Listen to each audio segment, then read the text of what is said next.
says to me, "No, sir, I completely understand your concerns, but this is not a custard shop." Hi there, everyone. Welcome to the Two Deep Voices Football Podcast, back for our second episode. I'm your first co-host, Sam. I'm Kyle. And we're going to talk about all things football this week. So, Kyle, anywhere you want to start off in particular? Well, I guess there's only one place to start. Obviously, following the Chelsea-Spurs game. Yeah, good choice. Big game for both squads, obviously. Chelsea were looking to fight back into that Champions League spot. Spurs obviously ended up solidifying their place in fourth. Just a big game. Was a big game and some good predictions. I've got to say, I know you don't like to blow your own horn, but some good predictions last week. I'm sure everyone will have checked them out. If not, please feel free to do so. Can we please talk about Eriksen? You know, let's go for it. Go for it. An absolutely just an absolute wonder strike from him on the strike for half time. I thought Chelsea were a better team in that first half. They pressed Spurs very well. I thought they were good money going 1-0 up. Spurs didn't really create too much going forward. Very nice pass in the first half. Eriksen that shot from nowhere really just changed the game. Going into the second half, there was just this feeling that, Spurs were back into it. And I think what was scary for Chelsea is that, they find themselves in fifth place now. There seems to be a bit of a gap appearing with the four teams in front of them. I don't think they envisioned that at the start of the season. No, I think you're right. I think the one thing that it's been a bit of a theme just on Spurs first in the media in the past couple of days has been it's been framed as a bit of a watershed moment for Spurs. And I know Lloris has come out, not so much come out, but Lloris has been quoted as saying that they're on the brink of something fantastic and something massive. Do you feel as though that's the case? Because it seems as though they were just clinical above all against Chelsea at the weekend. Do you feel as though this is a turning point for Spurs, and without Harry Kane, without the talisman, being able to go and pull out a result against a beleaguered Chelsea side, but it's still a big Chelsea team, they're still champions. Do you feel as though that's they've turned a corner now, Spurs? Yeah, definitely, particularly in that second half. They came out, they absolutely ran Chelsea rugged in that second half. Chelsea didn't get near them. A 3-1 result away at Stamford Bridge as well, that must be said. It's the first time that Spurs have really gone away under this Pochettino reign and really, really looked comfortable against an established top team at their ground. And it's quite ominous for Chelsea, really. They seem to be going through these phases where they're remarkably successful one season and then not so much the next. And they chop and change the manager, bring in some new personnel. But how long does a model like that really sustain success? Yeah, good question. I suppose then, the flip side of it then, if things are looking rosy for Spurs, they look like they're on the cusp of something of a renaissance. How do you feel Chelsea are going to be moving? Let's say, fast forward 2 months, fast forward 3 months, let's say we're going to start next season.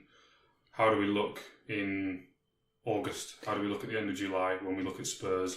Presuming they're going to make some marked improvements if they can keep all of their best players. Where do you see Chelsea going? Yeah, it's a massive question, isn't it? Obviously, I think when Roman Abramovich came to the squad, came to the club in 2004, his money was a massive factor in establishing Chelsea as one of the top teams. They were able to go out, buy the top players at the time, and really compete against, I guess back then, the Arsenal and Man Uniteds of the world. Football has massively changed now. Champions League in England is a massive thing now for clubs. If you finish in the Champions League, it's a massive thumbs up to players who want to come to the Premier League. We've seen over the last couple of years massive managers, Jurgen Klopp, Mourinho, Guardiola come over. England seems to be the place where people want to come. And if people are going to want to come to England, then they're going to be wanting to play Champions League football. I think Chelsea, it's a massive question is who comes in now. Conte, for all intents and purposes, seems to be walking the line.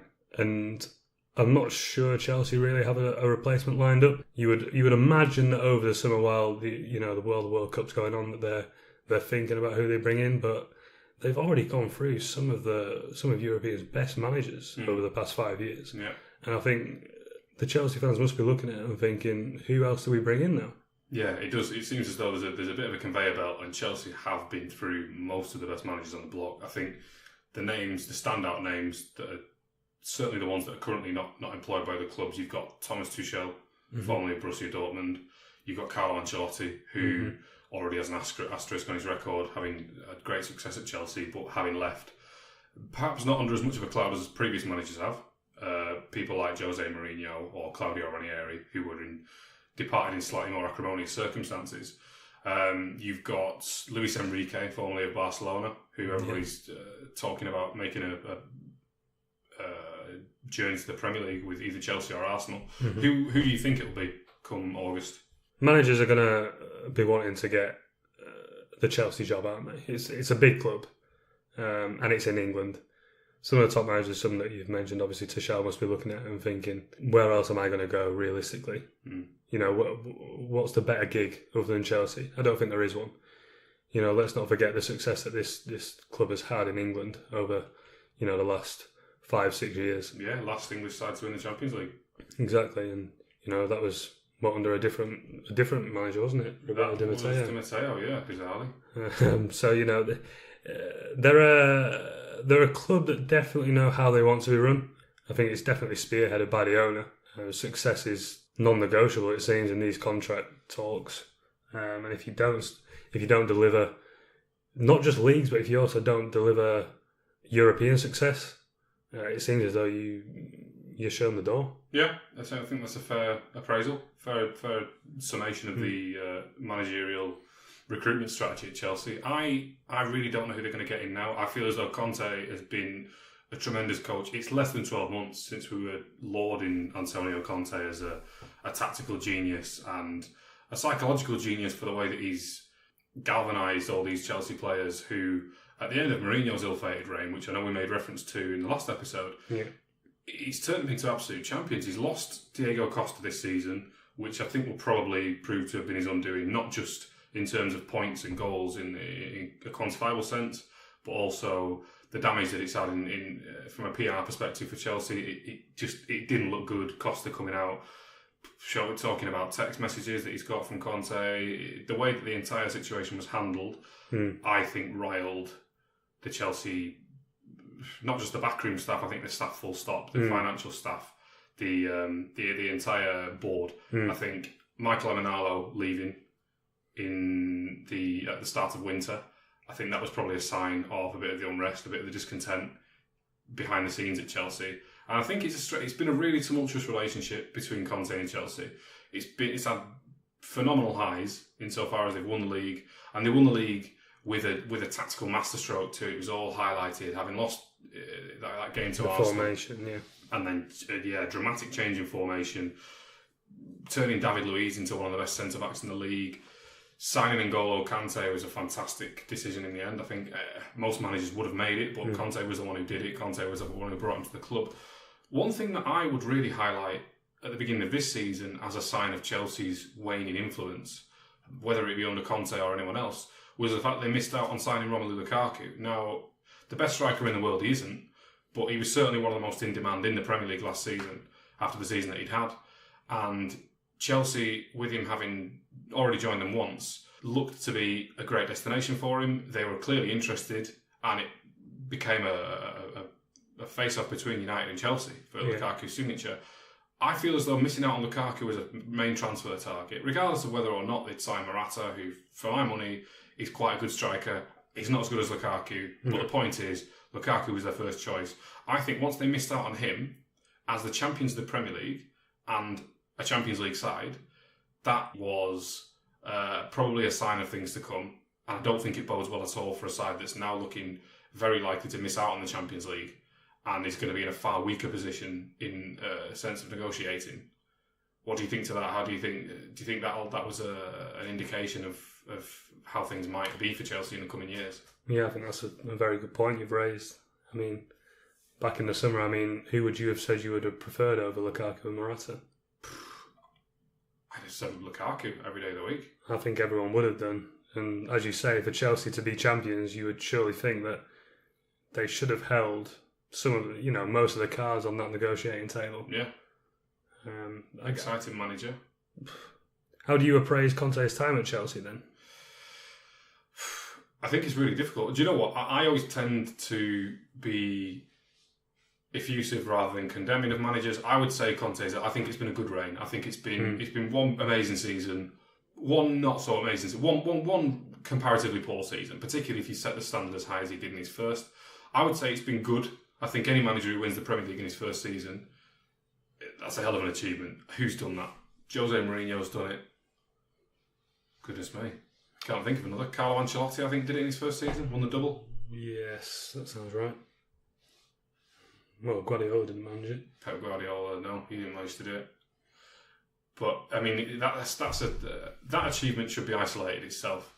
To have won the Championship in your first season in the Premier League, that to me trumps anything. Bar getting Chelsea relegated in his second season, which he obviously hasn't done.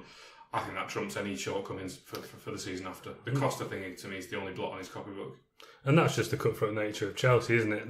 They cut and change, they want immediate success, but it's almost accepted that they're not going to have this sustained period of dominance. Yeah. They're not going to be, a Manchester United of the 90s, early 2000s.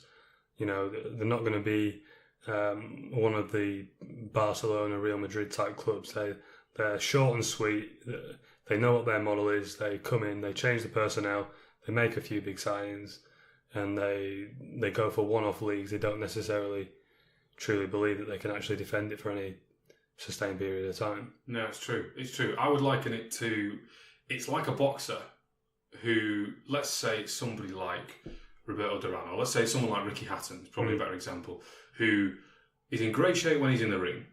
He's in great shape for the fight, but after the fight, he's not in great shape. It's not an issue of longevity, and it doesn't look as though there's ever going to be any sustained legacy over the course of 10 years or 15 years or 20 years. It's that he looks fantastic when he's good. He's really, really good, and he's in great shape. But it doesn't seem to be done with a view to the future. It's very short term. Ricky Hatton will get in fantastic shape for 36 minutes of one evening. Yeah. And then would let himself go. And Chelsea, to me, feel the same way. They have one or two fantastic seasons of really, really high-intent, short-term success with great players and an exciting manager.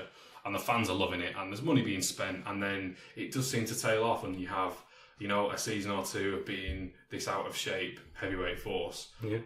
And it just seems to be doomed to repeat. I don't think it's necessarily Abramovich's fault. I don't know if it's a board decision or if perhaps Chelsea have just been desperately unlucky, but I think everything from the way that they operate with youth players, with the number of players that they're loaning out, it's become a joke. It's a punchline in English football that Chelsea have got enough players on loan to have 3 first-team squads of. I would say it's everything from that to the strange transfer dealings, selling Nemanja Matic, having just won the league and having seen him be an instrumental player in that title success. Missing out on Romelu Lukaku.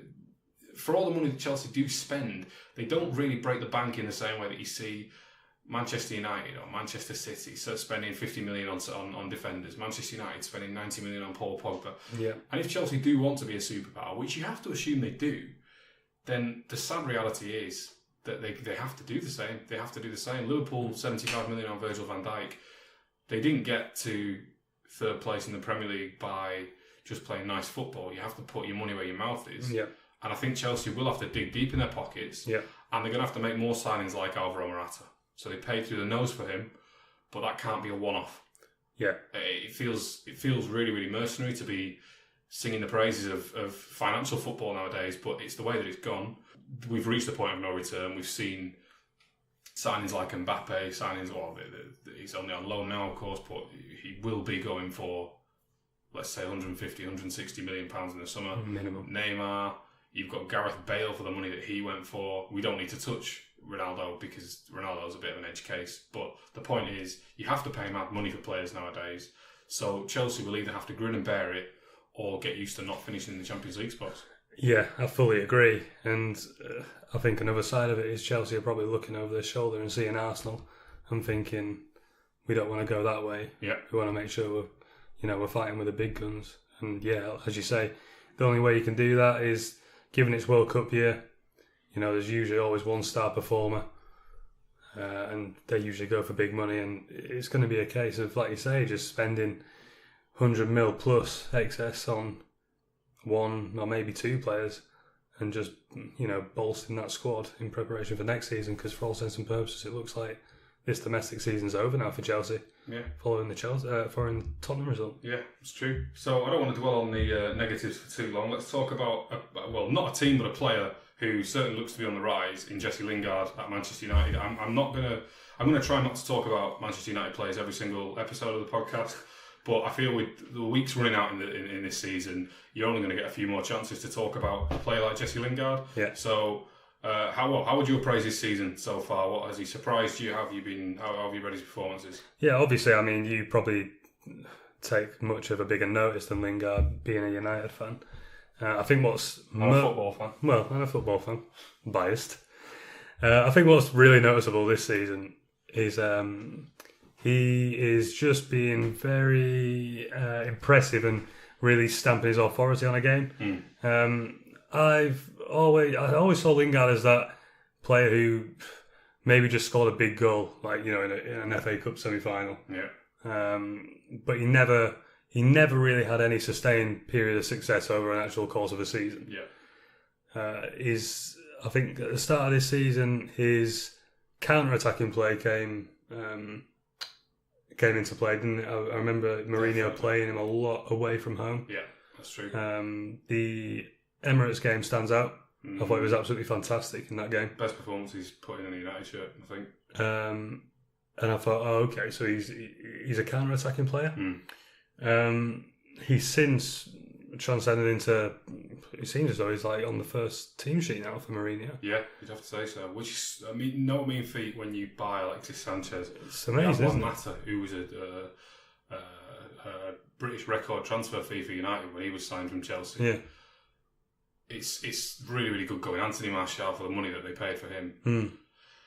I think it's been incredible. You mentioned the Arsenal game and you mentioned stamping his authority on games, and that to me has been the biggest thing. I've always thought of Jesse Lingard as a pre-season player. A couple of years ago, he would light up pre-seasons for United. He was top scorer in multiple pre-season tournaments in Southeast Asia and in the Middle East and in any far-flung corner of the world. Jesse Lingard would be tearing it up on tour for Manchester United.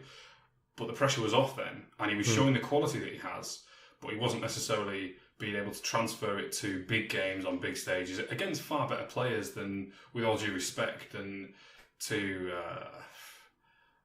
Guangzhou Evergrande or whoever it is that Manchester United are playing. Was that with goals or assists? Or just goals. Everything? Just goals. He was a goal scorer. He was playing second striker, really, not a dissimilar position to the one that he's been deployed in this season. Yeah.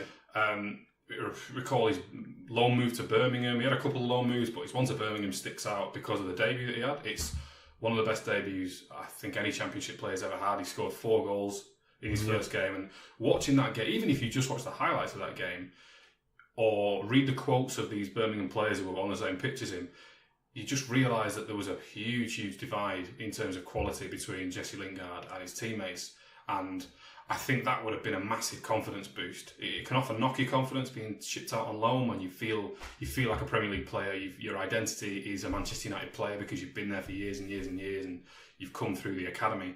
I think once you can if you do take a step down and realise how much better you are than everyone in this new small pond, let's say, I think that's a great confidence boost to bring you straight back up and think, okay, so when I do get the chance, when this loan expires, I'm going to make sure I do make my mark on this first team. Yeah.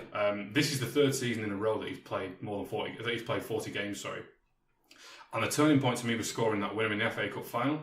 Yeah. Against Crystal Palace. Once he did that, he didn't stamp his authority on that game, but he made a mark on the game insofar as he won. I mean, he won the game. He won the FA Cup. Yeah. So he scored the winner, hasn't he? Yeah. Once that's been done, you start to feel as though you can influence the entire game because your confidence grows. And you know that people will look at you now. And these don't need to be opponents. These can be your teammates. They'll look at you and think, that's Jesse, and he will score the winner in the FA Cup final. And we were all there. We saw what he could do. I remember I think Ibrahimovic got a lot of the headlines in the Community Shield game against Leicester. It was his first goal in a competitive game for United. But I think Jesse Lingard's goal gets grossly overlooked in that game. It's a phenomenal solo goal. I followed it up with another goal in a big game in the final of the EFL Cup. Again, Ibrahimovic took the headlines, fortunately or unfortunately. But again, it's increasing the influence on these massive games. And this season, he's been enormous. I think he's been absolutely fantastic. definitely right about him being a counter-attacking player, though. How do you see him improving on this next season? Well, speaking of confidence boost, he's obviously a massive figure in the England setup now, moving into a World Cup summer. Definitely. He was in both of Gareth Southgate's friendlies against the Netherlands and Italy. Mm-hmm. What do you think that would have done for his confidence moving forward from here? Yeah, a lot. I think a lot. Particularly when we, not just you and I, but English football fans in general and the English media have bemoaned the lack of quality for England this time round. And we always do since we've lost Gerrard. Well, we've not lost them. Since Gerrard, Lampard, Scholes, Rooney have retired, we've bemoaned the lack of quality in midfield and in attack. I think Jesse Lingard will look around at the players that he's competing with for these positions and he'll see Raheem Sterling and think, big game player. I respect that. I don't need to go toe-to-toe with Sterling because there are enough positions for everybody. As far as top players go, Harry Kane, I don't think he'll be too fussed about competing with Harry Kane. But I think after those two, he'll look at himself and think, I could be in the top 3 players in this team. Yeah. I don't think he'll be too fussed about Dele Alli, having put in a tremendous performance against Chelsea. Jesse Lingard scored the winner against Chelsea. Jesse Lingard put in a doubly good performance against Arsenal at the Emirates. I don't think he'll be worried about Ali. I think he'll look at Oxlade-Chamberlain and think, I can get the nod ahead of you. Yeah. So I think it's looking good for him. And I mean, I don't think he is worried about Ali because he wasn't part of the England setup of getting those 2 friendlies, was he? No, that was telling. Lingard must obviously think, okay, the boss loves me here. Mm. If I can just carry on being consistent until the end of the season, I'd seem as though I'm a shoo-in to start in the World Cup, which is an absolutely phenomenal achievement for him. It is, definitely. Because, it wasn't... to me, he wasn't a guaranteed starter in those 2 friendlies. I don't know what you thought, but I think, from my perspective, I definitely thought that Ali was going to be given a game in at least one. Yeah, for sure. So, for Lingard to be picked in both games, he was one of very few players who was actually picked for both games as a starter. Yeah, fact. So, yeah, his confidence must be absolutely through the roof. I guess from my perspective, maybe I haven't seen him on the biggest stage deliver in the Champions Leagues. Yeah. He hasn't quite hit that stage yet, has he? Who do you think he's probably challenging in terms of other players who play in his position? Who do you think he would be looking to, thinking, okay, I want to try and emulate their form. I want to kind of be recognised as, if not as good, maybe better than moving into next season. In his position at United or in his position in the league? I'd say he probably wants to be somewhere between Eden Hazard and Christian Eriksen. I'd say for the position that he plays, he's not a winger. I think he was probably mistakenly put on the wing in his first 20-30 league games for United under Van Gaal. Put in some reasonably good performances, but I don't think it's his position. I think you mentioned counter-attacking, and he's quick enough and good enough at getting away from opponents that he can do it in the centre of midfield, particularly on the counter. I would probably say, he wants to be somewhere. He probably wants to angle for Eden Hazard. I know we had a bit of a whine about Eden Hazard last week, and he's not hitting the heights that we think he's good enough to hit. But he's certainly still better than Jesse Lingard in terms of overall career. I would say that Lingard wants to aim for that because Hazard is just a guy who'll pick up the ball whenever. He never seems to be scared until it comes to Barcelona. And let's give Jesse Lingard the benefit of the doubt when it comes to playing against sides like that because he simply hasn't played them in competitive football matches yet. I would say he needs to aim for Eden Hazard and he needs to aim for Christian Eriksen, just as far as influence on a game goes. And then we can see where we go. Yeah, I think I fully agree. One of the very stark things about him is how slight he is as a person. It's very strange to see, isn't it? He's such a unique football player, isn't he, in terms of like his actual stature. He's not. He doesn't have the powerful physique that Hazard has. He doesn't look anywhere near as imposing as what Christian Eriksen does. And I'm not saying Eriksen is an imposing player, but if you compare the 2 players, I guess Lingard is still young, and maybe there's time to develop that. But possibly, it does definitely seem to suit this style of his, this counter-attacking kind of speed. one touch, and just his ability to beat a player in the centre of the pitch is very telling. And I think as long as he can give himself a good World Cup this summer, moving forward into next season, it looks as though there's some good times ahead for Jesse Lingard. Yeah, I think you're right. I think it'll definitely be interesting to see what happens in the World Cup. It'll be interesting to see, with his underwhelming performances, to say the least, in the Champions League this season, it'll be interesting to see how he reacts to being on the big stage in front of the cameras, where there's no hiding place in the World Cup, particularly when you're one of the best players on the pitch, as far as I'm concerned, and I'm sure as far as he's concerned. So yeah, should be interesting enough. Massively. I guess it makes sense for us to look forward to the, for my money, the most intriguing Champions League game this week in Manchester City versus Liverpool. How do you see that one going down at Anfield? Well, I think it's definitely the tie of the quarterfinals. With it being at Anfield first, I think that makes it very intriguing. Man City know that they can already score 3 goals there. Yeah, the 4-3 defeat there wouldn't actually be the worst result in the world if they were to repeat that now. Liverpool have to find a way to try and contain this just blistering Man City force. It doesn't seem as though anyone can do it this season. You know, they even scored 2 goals at Old Trafford, didn't they? They're just so relentless in their attacking play. The performance against Everton at the weekend in that first half was quite frightening.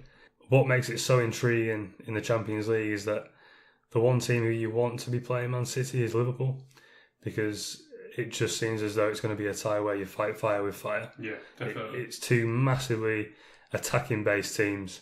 You know, you've got the 2 main contenders of the PFA award on the same pitch in Mohamed Salah and Kevin De Bruyne. And it's so exciting just to see how it pans out. For me personally, I don't think that Liverpool can beat them over the course of 2 legs. I think they might be able to beat them at Anfield. But I just think over the course of 2 legs, this Man City team, I don't see how you can back against them. No, I think you're right. What score? If I can pin you down to one score, what score does the first leg go? In the first leg? Yeah. I'll say it finishes 2-2. 2-2? Yeah. Hope so. Yourself? I've been really, really tossing this one over and over in my head. Yeah. The late injuries have been a factor for sure. My initial prediction was going to be 3-2. I thought Liverpool might take this one 3-2. I think it's going to be an absolute slugfest. It's going to be toe to toe all game. The fact that Aguero's definitely missing out now changes it slightly for me, and perhaps he's not as obvious an omission as far as Liverpool's playing style goes, but I think Emre Can might be a bit of a factor for Liverpool. I think it's one thing having players as good as Mohamed Salah and as good as Sadio Mane on the break. Yeah. But I think you need to be able to get the ball out to them. And Emre Can has been a really underappreciated player in the way that they've done that. He gets plaudits for his versatility, but I think the way that he's adapted to the central midfield slot this season, you could argue he's been Liverpool's best midfielder. Very true. I would say he's a big miss. I would say if I have to commit to a result right now, I would go for 2-1 Manchester City. At Anfield. At Anfield, I would say Salah scores, but I think City will just overpower Liverpool. I think Liverpool will probably just look to play on the break. I think it's all you can do against Manchester City. I think they're just going to move in. They're just going to encroach. They're going to loom over the penalty area, and Liverpool are going to have to get Virgil van Dijk on his A plus game, I think, to stand any chance by the time they get to the Etihad in the second leg. So I will go for 2-1. Yeah, I think a massive night for a young Liverpool right back. Yeah. I think it has to be said. How on earth you play against Leroy Sané, I don't actually know. He's too quick. His touch is too good. He makes the pitch so wide. He's like one of those old-fashioned wingers. He basically stays on the touchline, but then his immediate thought is just to drive inside. He's quite frightening to watch at times. And I think if there's one match winner, it would probably be Leroy Sané in that tie. Yeah, okay, there you go. Leroy Sané match winner. I'm going to go for... Should I go for the same thing? Leroy Sané is a big, big player. Do you know what? Champions League, I'm going to go for Raheem Sterling. Nice. I'm going to go, he's against Liverpool. It's the biggest of stages. I think it's Sterling. Let me say, I don't know if he scores the winner, but let me say Sterling's instrumental. Sterling's the influence. A big night for both Liverpool wing backs then. Yeah, definitely. I think it always is when you're playing against Manchester City. Yeah. You need your fullbacks to be on their A game. So it's going to be very interesting. I just want to give an honourable mention before we wrap up to go and watch Juventus Real Madrid tonight, which is starting imminently. I just want to talk about the LA Derby, I suppose they'll call it, over in the MLS. So it was LAFC's MLS debut with Carlos Vela starting, and there was certainly piqued interest for the other debut in the game, which was Zlatan Ibrahimovic, who some Premier League fans or European football fans may have heard of. There was a massive, massive level of excitement in the build-up to the game, and I mean, I would say an equal excitement level in the game itself. I don't know if you caught the highlights of that one, Kyle. Yeah, I mean, obviously my MLS soccer knowledge isn't quite up to speed in terms of the English game. We'll get there. But I mean, you watch the highlights of this game, and Zlatan's goal is it's just something, isn't it? I don't know how you describe that really. He absolutely cracks this football. I would say Roy of the Rovers. That's how I would describe it. Roy of the Rovers. Yeah. The occasion and the strike itself. It was genuinely like watching a Roy of the Rovers comic strip in HD. It was absolutely tremendous. Just what a pantomime. What a theatre. I mean, we saw Wayne Rooney's goal early in the season at Goodison Park. Yeah, from the halfway line. West Ham. Yeah, fantastic technique. But this goal on the half volley, he hits it so that it's swerving to the left hand side, and it's just unbelievable technique. But not only that, to do it in the first LA Derby for the winner as well. It's I don't know. That is Zlatan, isn't it? Yeah, exactly. I don't think I can say any more than that. I guess that's going to be it before we depart. So we've done the Liverpool City game. I suppose one parting shot. Let's just try and predict scores for this Barcelona-Roma game tomorrow night. You first. I'm going to go for Barca 3-0. I don't think anybody's messing with Barcelona this season. 3-0. They'll definitely keep a clean sheet. I'll go 2-0. Let Lionel Messi brace. Fantastic. There you go. Thanks for listening, everyone. See you later, people. See you later.